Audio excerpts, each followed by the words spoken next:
हरे कृष्णा, राधे राधे। तो फ्रेंड, अक्षय तृतीया पर लड्डू गोपाल बाल गोपाल की सेवा हमें कैसे करनी है, उसकी संपूर्ण जानकारी हम इस वीडियो में देने वाले हैं। लड्डू गोपाल को चंदन का लड्डू कैसे बनाना है और उस लड्डू का बाद में क्या करना है, चंदन का लेप कैसे बनाना है, उस चंदन के लेप का हमें बाद में क्या करना है, जो भी हमने भोग प्रसाद लगाया उसका बाद में हमें क्या करना है, क्या क्या चीज़ भोग प्रसाद में हमें उस दिन लगानी है, और अपने लड्डू गोपाल के लिए क्या क्या जल में मिलाकर स्नान कराना है। संपूर्ण जानकारी आपको एक ही वीडियो में मिलने वाली है, तो आप वीडियो को पूरा देखें। तो फ्रेंड, वृंदावन में अक्षय तृतीया वाले दिन श्री बांके बिहारी लाल जी के श्री चरणों के दर्शन कराए जाते हैं। तो और आप अपने घर में जो आपके लड्डू गोपाल हैं, जब आप उनकी सेवा करते हैं तो अक्षय तृतीया पर आप उनके चरणों के दर्शन जरूर करें। तो फ्रेंड, 2026 में 19 अप्रैल दिन पड़ रहा है रविवार को अक्षय तृतीया मनाई जाएगी। तो हमारे घर में लड्डू गोपाल जो बांके बिहारी के का ही स्वरूप हैं, तो इनकी सेवा हम अपने घर में करते हैं, तो इनकी पूजा जरूर करनी चाहिए। तो सबसे पहले आप अपने घर की साफ़ सफाई कर लें, आप खुद से स्नान कर लें गंगा जल मिले हुए पानी से।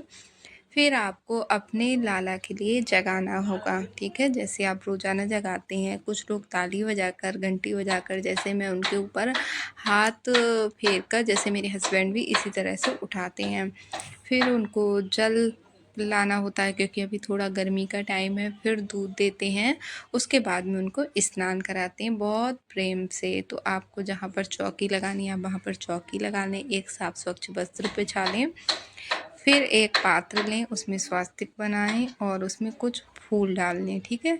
और आप, अगर आपके पास में फूल नहीं है तो आप तुलसी दल भी डाल सकते हैं। फिर आप जिस जल से स्नान करा रहे हैं उसमें आपको गंगा जल, यमुना जल हो तो अब तो बहुत अच्छी बात है, फिर उसमें आप गुलाब जल डालकर स्नान कराएं, ठीक है। उसके बाद में आपको पंचम रस से स्नान कराना है। तो मेरे पास ये दही था, आप दही से भी स्नान करा सकते हैं, पंचम रस से भी करा सकते हैं, और ये नहीं है तो गुलाब जल डाल के भी इस तरह से आपको स्नान कराना है, जिससे उस दिन ना लड्डू गोपाल को ठंडक, मतलब एकदम से ना तरी वाली चीज़ों से, जिससे ना उनको शीतलता प्रदान हो। आप अलग से चौकी लगाकर भी ये पूजा कर सकते हैं। अगर आपके मंदिर में इतना स्पेस है तो आप अपने मंदिर में भी कर सकते हैं। और अगर आपके पास में श्री जी और गोविंद माधव, मतलब सब दोनों की सेवा है, तो आपको दोनों को, अगर आपके पास में 2 लाला हैं, 3 लाला हैं, तो सभी को स्नान कराना है, ठीक है, एक ही तरह से, मतलब पंचम रस से। और अगर एक है तो एक को कराएं, अगर श्री जी की भी सेवा है तो श्री जी को भी स्नान कराना है, ठीक है। और यहाँ पर एक चौकी लगा ली है मैंने, उस पर एक वस्त्र बिछा के उस पर भी कुछ फूल डाल दिए हैं, जिस पे हमने अपने लाला को विराजमान करा दिया है। और उनको एक नैपकिन पहना लें, वस्त्र नहीं पहनाए जाते हैं क्योंकि उनके पूरे शरीर पर चंदन का लेप लगाते हैं, ठीक है, पूरे शरीर पर। और जो आपकी राधा रानी है उनके आप मस्तक पर और उनके चरणों में लेप लगा दें। और अक्षय तृतीया वाले दिन जैसे चांदी की चीज़ खरीद कर लाना बहुत ज़्यादा शुभ होता है, सोना चांदी कुछ भी हो जैसे, तो आप उस दिन ना अपने लड्डू गोपाल के लिए चांदी की पायल भी ला सकते हैं, क्योंकि उनको पायल पहनाना बहुत ज़्यादा अच्छा होता है। अक्षय तृतीया वाले दिन आप अपने लाला के लिए पायल ज़रूर पहनाएं, ठीक है। और उनके चरणों के दर्शन किए जाते हैं, तो आप उनको चांदी की पायल भी पहना सकते हैं। और अगर आप मोती की भी पायल पहना सकते हैं, फूलों से भी बनाकर पायल पहना सकते हैं, अगर चांदी की नहीं ला पाते हैं। और यहाँ पर देखिए ये चंदन ले लिया है हमने, और चंदन ना पाउडर वाला चंदन लेना है, या फिर जो लकड़ी वाला चंदन होता है उसको आप घिस लें, लेकिन जो लिक्विड वाला चंदन होता है वो नहीं लेकर आना है, क्योंकि उसमें ना वो सही बना रहे, ख़राब ना हो, इसलिए उसमें कुछ केमिकल डाले जाते हैं, वो हमारे लाला के लिए ठीक नहीं है। और इस तरह का ये सूखा हुआ चंदन होता है, गोपी चंदन, ये बहुत ज़्यादा अच्छा होता है, ये भी आप ले सकते हैं। फिर चंदन ले लें आप, उसमें गुलाब जल डालें, गुलाब का इत्र डालें, ठीक है, थोड़ा सा आप कपूर भी डाल सकते हैं, थोड़ा सा, उससे क्या है ना पूरे दिन आपके लाला को ठंडक रहेगी। और आप एक ब्रश की हेल्प से, और इसमें आप तुलसी जी की थोड़ा सा जो पत्ते सूख जाते हैं लकड़ी, तो उस तरह से हाथ से चूरा सा बना के ना, चूर्ण सा बना के वो भी डाल सकते हैं। फिर एक ब्रश की हेल्प से आप करेंगे ना तो अच्छे से पूरे में लग जाता है, और अगर आप उंगली से करते हैं तो आप डैब डैब करके लगाएं तो अच्छे से लग जाएगा, ठीक है। और आप लाल चंदन से श्रृंगार भी कर सकते हैं, जैसे इनकी माला बना सकते हैं, हार बना सकते हैं, हाथों में कंगन चूड़ी बना सकते हैं, माथे पे तिलक लगा सकते हैं। इसके साथ साथ में आप लाल चंदन का भी श्रृंगार कर सकते हैं, ठीक है। और बहुत अच्छे से ब्रश से क्या है ना, इनकी आँखों में नहीं लगता है, बहुत अच्छे से श्रृंगार हो जाता है। तो वो आप अपने हिसाब से देख लें। पूरे शरीर पर, इनके हाथों पर, पैर पर, पीछे कमर पर, सिर पर, सब जगह आपको चंदन का लेप लगाना है बहुत प्रेम से।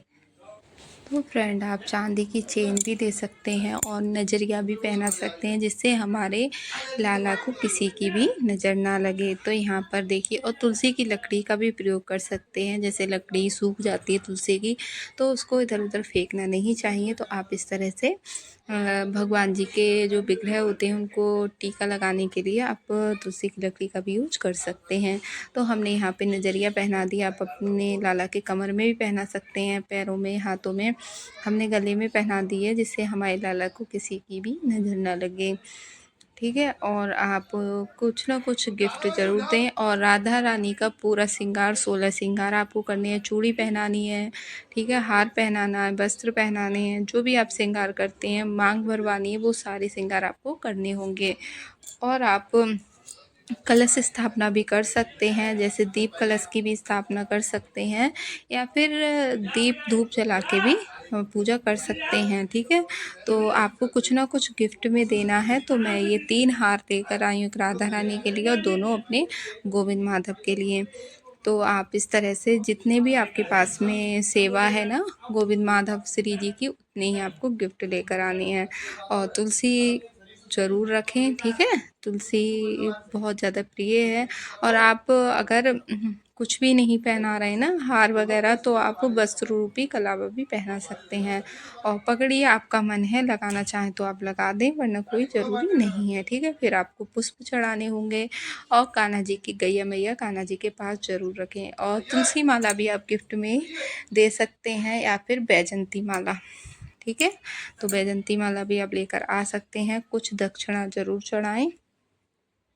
और आपको जल रखना होगा, जल में तुलसी दल डालें। और आप नींबू पानी भी बना सकते हैं, मैंगो शेक बना सकते हैं घर पर, मतलब मार्केट से कुछ नहीं लाना, आपको घर पर बनाना है।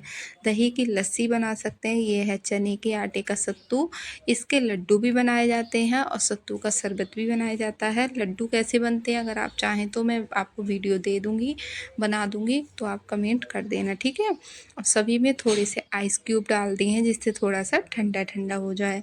और आप बतासे मिश्री का भी भोग लगा सकते हैं, और जो भी ऋतु फल हैं उनका भी भोग लगा सकते हैं, ठीक है। खरबूज, तरबूज, आम, ये सब कुछ। और फिर आपको प्रेम पूर्वक आरती करनी है, कुछ भजन गाने हैं। और जो आपने स्नान कराया हुआ जल है ना, वो आप किसी भी पौधे में डालें, इधर उधर नहीं डालना है, तुलसी के पौधे में भी डाल सकते हैं। फिर आरती को शांत कर देते हैं। और अक्षय तृतीया वाले दिन से ही 21 दिन तक चंदन सेवा शुरू हो जाती है। किसी कारण से आप अक्षय तृतीया वाले दिन चंदन सेवा नहीं कर पा रहे हैं अपने लड्डू गोपाल की, तो आप 21 दिनों में किसी दिन भी कर सकते हैं। और तुलसी ज़रूर चढ़ानी है आपको अपने लाला के। और उसके बाद में फ्रेंड चंदन का लड्डू बनाया जाता है। तो आप चंदन ले लें, उसमें गुलाब जल डाल लें, और थोड़ा सा गुलाब का इत्र डालें, ठीक है। और आज अपने गोविंद माधव के गुलाब का इत्र ज़रूर लगाएं, ठीक है। या खसखस का इत्र आता है, वो लगा सकते हैं, मतलब ठंडक वाले इत्र। तो इसका एक लड्डू बना लेना है। अगर 2 लाला हैं तो 2 लड्डू बनाने हैं, 3 लाला हैं 3 लड्डू बनाने हैं। जितने आपके पास में लाला है आपको उतने ही लड्डू बनाने हैं। इस पे तुलसी दल दल रख के आपको इनके श्री चरणों में चढ़ाना होता है, ठीक है। और इस लड्डू का क्या करना है अभी आपको आगे वीडियो में पता चलेगा, तो वीडियो आप पूरा ज़रूर देखें। फिर आरती करनी होती है। ये वाला वीडियो शायद दोबारा से लग गया है। और आरती करने के बाद में जो भी आपने भोग प्रसाद चढ़ाया होता है वो आप अपने घर में बांटें। अक्षय तृतीया का व्रत भी रखा जाता है, तो आप व्रत भी रख सकते हैं, बहुत ज़्यादा अच्छा व्रत होता है। और अगर नहीं भी रखना चाहते हैं तो जब तक आपको पूजा करेंगे ना तब तक आप व्रत रखें। उसके बाद में जो भी आपने भोग प्रसाद घर में बनाया, पूड़ी, खीर, लड्डू, हलवा, कुछ भी आप अगर भोग लगा सकते हैं उस दिन, ठीक है। और दान जरूर करना है आपको। गोविंद मेरो है, गोपाल मेरो है, बाके बिहारी नंदलाल मेरो है। ठीक है फ्रेंड, राधे राधे।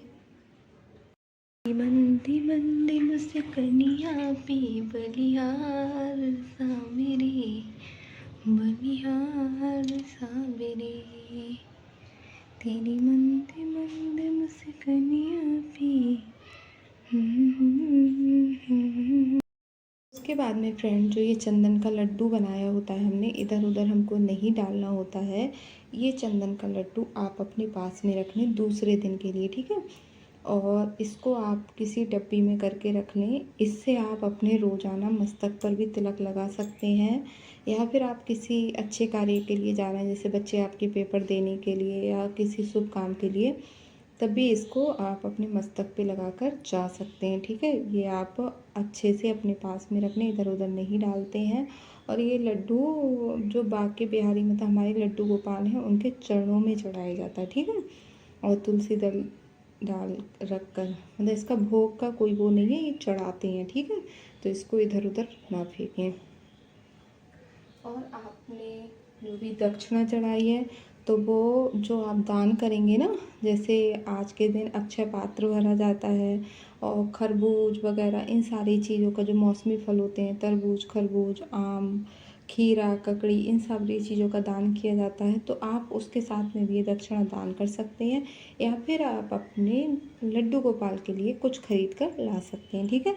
और जो आपने उनके लिए गिफ्ट लेकर आए वो तो उनके हैं ही, और जो भोग प्रसाद जैसे आपने लस्सी बनाई है, फिर नींबू पानी बनाया है, ठीक है, या फिर सत्तू के लड्डू बनाए हैं, सत्तू का भोग लगाया है, खरबूज का भोग, वो आप अपने घर में सभी लोग बांट कर खाएं, ठीक है। और फिर आपने जो अपने लड्डू गोपाल के लिए चंदन का लेप लगाया है, तो ठीक है, आप चाहें तो पूरे दिन इसको रख सकते हैं। अगर आपके मन में ये वाली भावना आ रही है कि हमारे लड्डू गोपाल को थोड़ा सा मतलब ईचिंग हो रही होगी, अच्छा नहीं लग रहा होगा, क्योंकि सूखने के बाद में ऐसा फील होता है, क्योंकि जो कृष्ण भक्त होते हैं उनके लिए कैसे भी भाव आ सकते हैं। तो आपके अंदर जैसे भी भाव आए, अगर आपके गोविंद माधव के लिए अच्छा लग रहा होगा तो आपके अंदर इस तरह के भाव नहीं आएंगे। अगर आ रहे हैं तो आप इस चंदन को एक पात्र में इनको विराजमान करें, उसमें कॉटन की हेल्प से या फिर फिंगर की हेल्प से सारे चंदन को झाड़ दें, ठीक है। वो चंदन आपको एक डिब्बी में भर के रख लेना है, उसको इधर उधर नहीं डालना है आपके लिए। वो भी आप अपने मस्तक पे लगाने के ही काम कर सकते हैं, ठीक है। अपने छोटे बच्चों के लगा सकते हैं, क्योंकि ये जो है भगवान के शरीर पे लगा हुआ है ना, तो फिर उस चंदन का कितना बड़ा मतलब वो होगा हमारे लिए, तो ये तो मैं अपने बता भी नहीं सकती हूँ आप लोगों के लिए, आप खुद से ही सोच लीजिए। जिसको हमारे गोविंद के श्री अंग पे लगाया गया है, उसके बाद में वो हमें मिला है, तो वो क्या होगा हमारे लिए, सबसे ज़्यादा अनमोल चीज़ होगी। तो इसीलिए उसको बहुत संभाल के अपने पास में रखें, उसमें थोड़ा सा गुलाब जल मिला के गीला करके आप अपने मस्तक पे रोज़ाना लगाएं, ठीक है। फिर अपने प्रभु के लिए मतलब बहुत ज़्यादा शाम नहीं होने दें, आप अंधेरा नहीं होने दें, ऐसे ही 4-5 बजे के आसपास में इनको स्नान करा दें, इनको गुलाब जल लगा दें। फिर आप इनको सूती कॉटन के वस्त्र पहनाएं, बिल्कुल साधारण वस्त्र पहना के फिर आप इनको जो भोग सेवा, जो भी आप अगर रात में भोजन बनाएंगे वो भोग सेवा दें इनको।